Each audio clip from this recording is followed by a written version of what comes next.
রাজধানীর দক্ষিণখানের একটি স্কুলে অষ্টম শ্রেণীতে পড়ত মেয়েটি। মা বাবার কাছে কেনাকাটার কথা বলে বাইরে বেরিয়েছিল সে, পরে আর বাসায় ফেরেনি।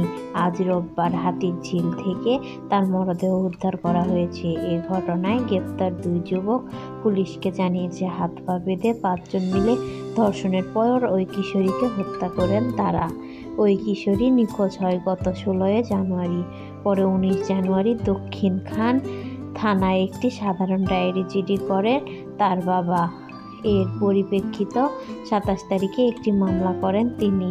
এরপর কিশোরীটির মুঠোফোন নম্বরের সূত্র ধরে 30 জানুয়ারি রবিন নামের এক যুবককে গ্রেপ্তার করেন পুলিশ। তাকে জিজ্ঞাসাবাদ করে রাব্বি মৃধা নামের আরও এক যুবককে গ্রেপ্তার করা হয়। দুজনকে গ্রেপ্তারের পর ঢাকার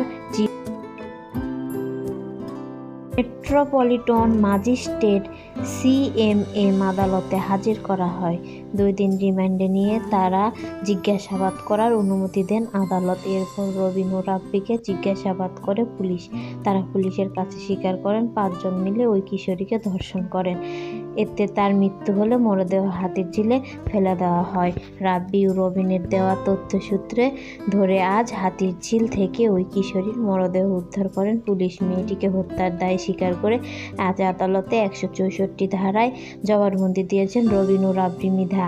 সন্ধ্যায় তাদের কারাগারে পাঠানোর আদেশ দিয়েছেন আদালত। পুলিশ কর্মকর্তাদের ভাষা অনুযায়ী কিশোরীকে হত্যা করার পর মরদেহ বস্তাবন্দি করা হয়। এরপর 16 জানুয়ারি ঘটনার দিন মধ্যরাতেই মহাখালী থেকে রিকশায় করে মরদেহ হাতিরঝিলে পুলিশ প্লাজার সামনে সেতুতে নিয়ে আসেন অভিযুক্ত ব্যক্তিরা।